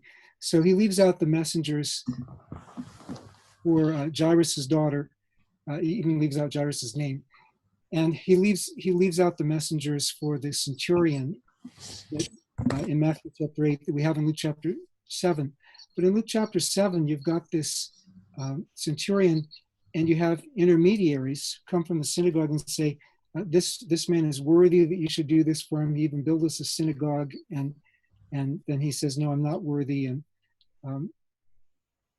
actually, Luke often is very pro-Jewish. I mean, we talked earlier about how he portrays Paul as Jewish.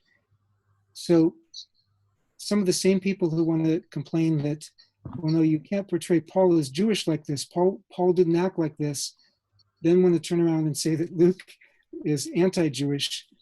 There were other people who stirred up riots too. Paul got it from both sides. In Acts chapter 16, verses 20 and 21, Paul gets in trouble because it says, these men being Jews are teaching customs that are inappropriate for us being Romans. Well, Paul is a Roman also, but he's also, and more fundamentally, is Jewish and gets in trouble for that. Acts chapter 19, the riot is largely stirred because of Paul's preaching of monotheism. A lot of the cases are from Jewish crowds, but Luke repeatedly says the crowds were divided. And in Jerusalem, in the early chapters of Acts, I mean, so much of Jerusalem is coming over to the apostles. They have more favor than the people in charge, the aristocratic priestly elite.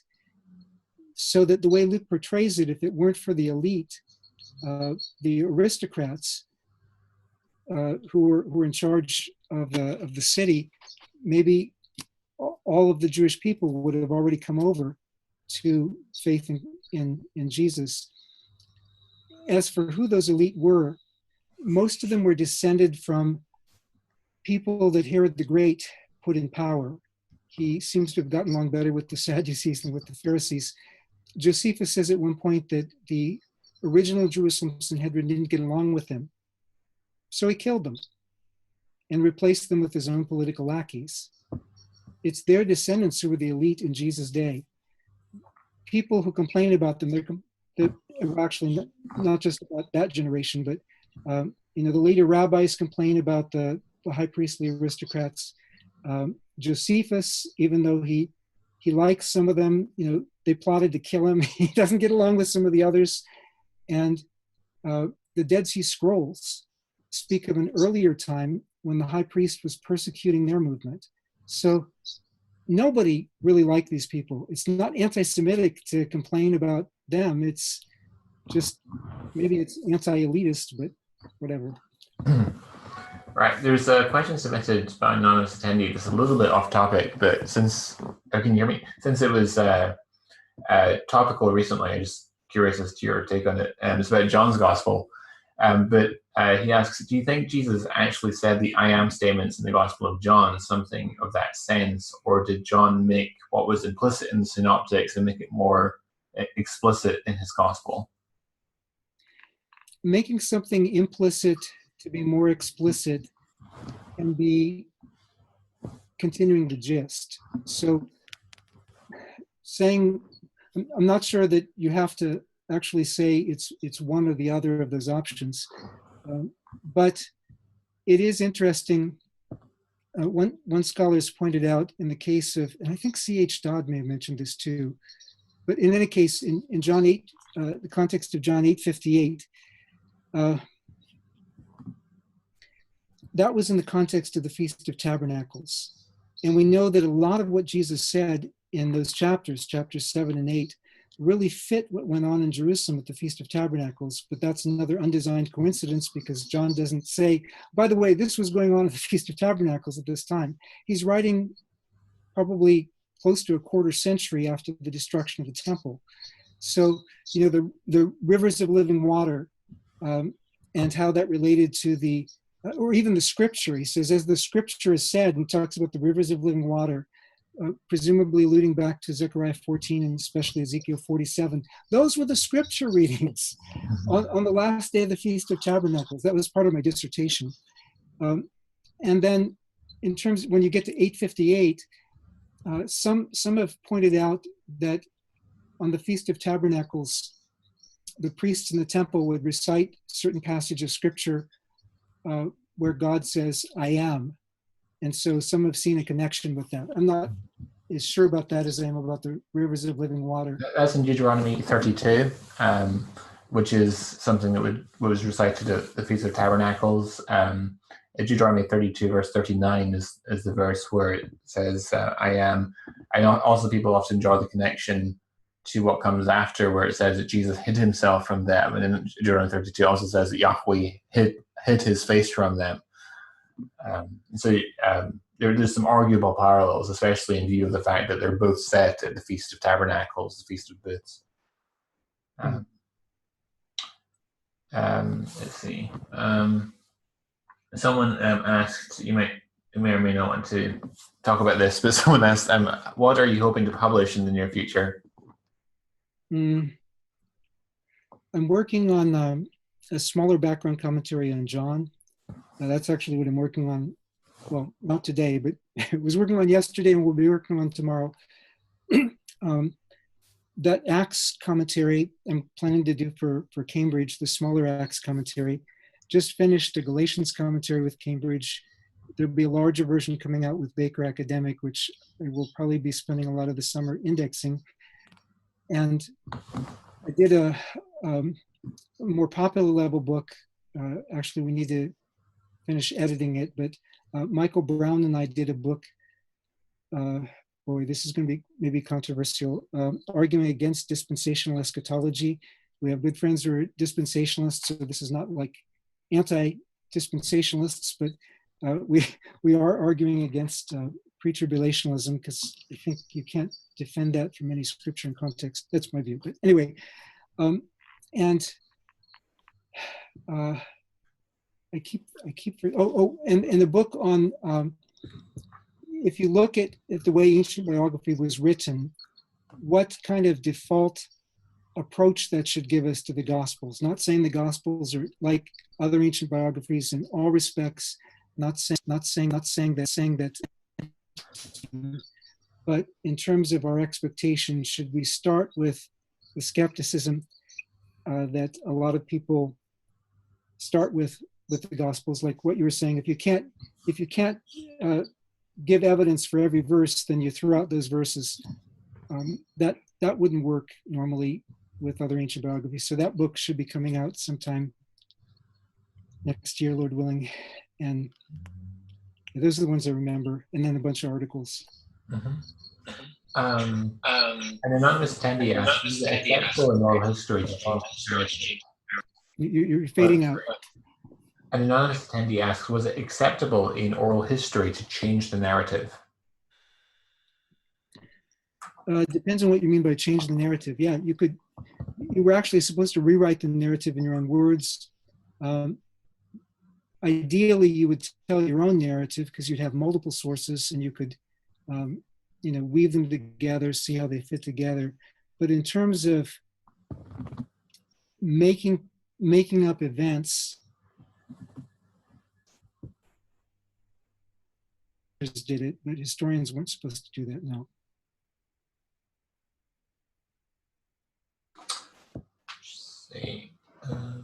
It's not to say that you never had a historian who did that, but in terms of peer review, everybody else blasted them. Mark McGee asks, how long after Pentecost do you believe the persecution began that led to Stephen's death? Obviously, that's a matter of debate in Acts scholarship. I think it probably was within a few years, because when I work backward from, Pauline chronology from when he's before Gallio, around 51, 52,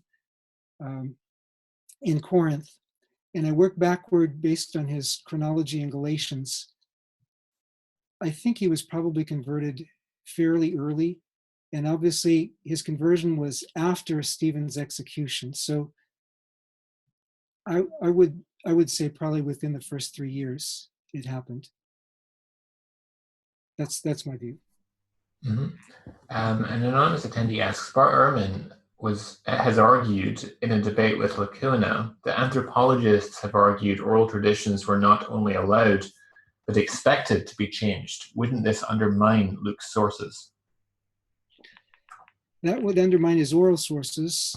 It wouldn't undermine his own eyewitness memory, but the idea that they're expected to be changes again, we need to distinguish between oral history and oral tradition. Oral tradition is after living memory. But even within living memory, and even within a person's own memory, obviously we schematize those memories. We remember certain things according to certain grids that we have. That's common. But Barth's book on memory is not just his debate with Michael, but his book on memory. It tends to be kind of tendentious. Well, I say kind of. There's actually a much more rigorous book by Robert McIver, published by SBL Press, very scholarly, comes to quite different conclusions than Barth. Was published well before Barth's book, I mean, several years before Barth's book, and isn't mentioned by Barth. Uses some of the same sources, but you go back and you read some of the sources he cites. I mean, he's really big on Barry Schwartz, but Barry Schwartz argues, yeah, the gist would normally be preserved. So, I mean, Barth is good on some things, but I don't think that he always gets it just right on some of these things. He's not making it up, but he's emphasizing a certain side of it and not looking at, well, for popular debate, he's not taking into account the other side of it. Yeah, sometimes when I read his books, I get the impression he does sometimes make things up, like with his book, Jesus Interrupted, some of the contradictions that he finds in the Gospels, he just simply hasn't read the text very carefully. Yeah. Yeah, a lot of the contradictions are things that we can see as complementary, but anyway. An anonymous attendee says, what do you think the role of scholarly consensus is in historical investigation? Scholarly what? Scholarly consensus. Oh. Well, I used to be really big on scholarly consensus, and then when I was doing my PhD at Duke University, Moody Smith was I studied with Moody Smith and E.P. Sanders and some others. Moody was my dissertation advisor on John. The others were on my committee. But one thing Moody did when we had our seminar on historical Jesus research, we went through, each week we would write a review of a different historical Jesus book that created a major paradigm shift, like a few decades apart. And what I noticed was every decade or two, consensus on some major issue would completely shift. And I realized scholarly consensus is often subject to scholarly fashions, whose dissertation has come out most recently. It does provide us a shorthand for, we can't go into every detail and describe everything. So, and in general, especially in some books, like in Acts, I think scholarly consensus is usually, well, where we have scholarly consensus, it's usually pretty close to good. There's some points on Acts scholarship where it's just too divided to say that there is a consensus. But scholarly consensus, you always have to think critically, including about scholarly consensus. You have to be ready to question it. Barth likes to cite scholarly consensus, but not always. One time I was present when Ben Witherington mentioned something about 2 Thessalonians being written by Paul. Bart said the majority of scholars don't think it was written by Paul. Ben responded, yes, the majority of scholars do think it was written by Paul. And because in my work on the background commentary, I had gone through a lot of these commentaries, and it's like, yeah, the majority do think, not all. You can't really speak of a consensus in this case, but the majority thought that Paul wrote it. And Bart was like, that's only if you include the evangelicals. And Ben said, oh, yeah, you exclude conservative Catholics probably too. That's really not, if you're speaking of consensus, if you only cite the people that agree with you, that's not all of scholarly consensus, unless you're excluding evangelicals from being scholars, which again seems to be assuming what you hope to prove.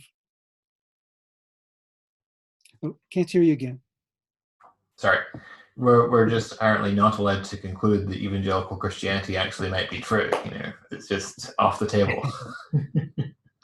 Yeah. But I mean, Barr will say things like, and Richard Carrier says this as well, that the vast majority of scholars reject, the 6 disputed letters: the Colossians, Ephesians, the Pastorals, 2 Thessalonians. And with respect to the Pastorals, that's probably true. But with respect to Ephesians, Colossians, 2 Thessalonians, that's just not the case. I mean, there's probably about 50-50 splits roughly on those. And in fact, the reasons for the scholarly consensus forming, even on the Pastorals, seems, in my judgment, to be quite weak. The arguments for there's the Pastorals described as sort of 2nd century church structure doesn't seem to hold much water for me. I think that there were elders and deacons, etc., in the 1st century. We see that even in the book of Philippians, and also in Acts. And yeah, I just don't find the arguments persuasive. And then I find persuasive arguments from undesigned coincidences and other patterns that we find. Also, William Paley speaks about what he calls phrase cleaving, where Paul will use a particular type of expression over and over again. Like he'll speak about riches often, and there's that expression is used in 1 Timothy as well, which is not conclusive, but it certainly adds to the cumulative evidence. And also 1 Timothy 5:18 quotes exactly the same verse from the Pentateuch as 1 Corinthians 9 does. You should not muzzle the ox while it's treading at the grain. And so there's I think a good cumulative evidence for the polyauthorship of even the Pastorals. The style in the Pastorals seems different, but the argument from church order that you mentioned, to me, that would argue you've got to have a 1st century date. You can't have a 2nd century date, because right toward the beginning of the 2nd century, like the 2nd decade of the 2nd century, you've got the letters of Ignatius, and there you have a very different church order. What you have in the Pastorals, Titus chapter 1, the pastor, the elder, and the overseer are all the same thing. Which is also what you have in Acts 20 and in 1 Peter 5. That's very different from having monarchical bishops and so on, what you start seeing in the 2nd century. So I just don't see how you can date it that late. An example of an interesting undesigned coincidence in the Pastorals is in 2 Timothy 4, where it mentions Erastus remained at Corinth. Or is it 2 Timothy 3? I think about chapter 3. 4. Is it 4?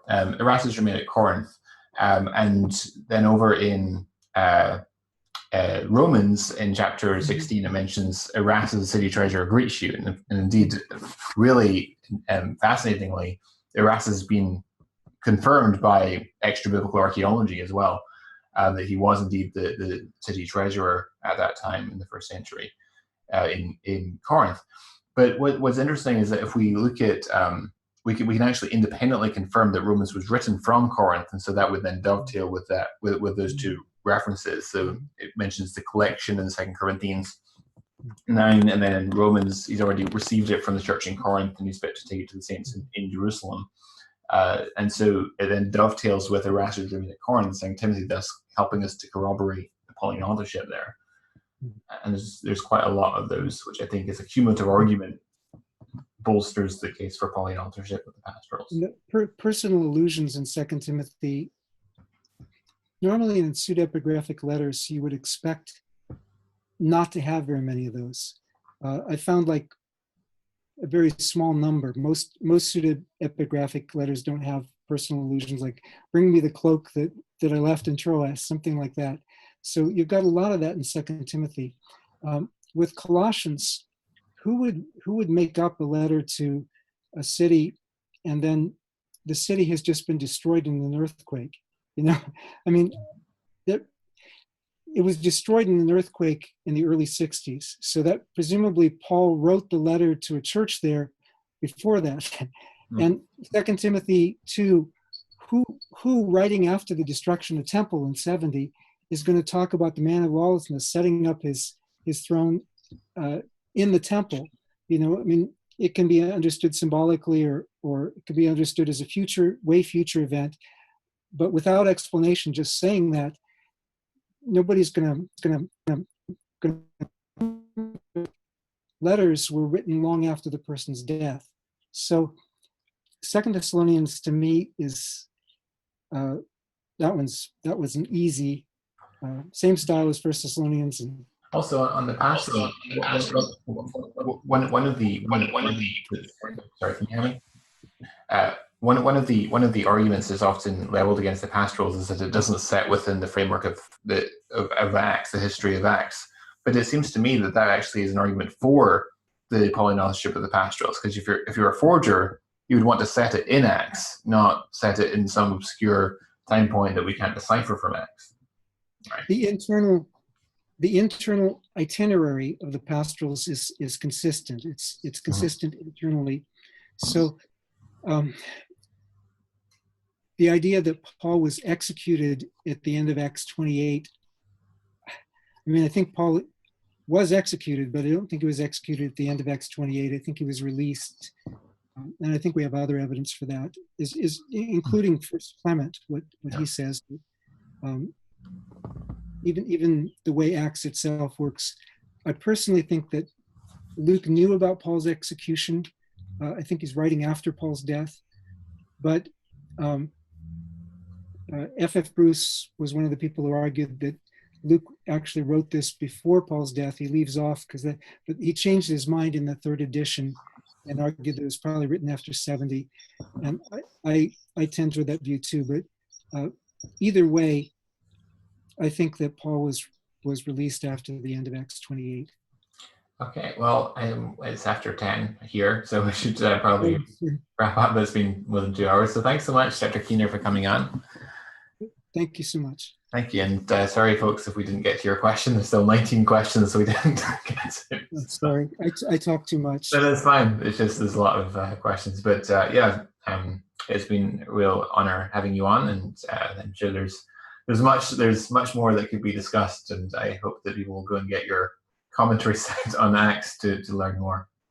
And I hope that people understand when I was disagreeing with certain people, I meant to do it respectfully, not trying to be disrespectful, but yeah, I really think Acts is a really, really good historical source. Oh, absolutely, yeah. And it also reflects well on Luke as well, because it's written by the same author.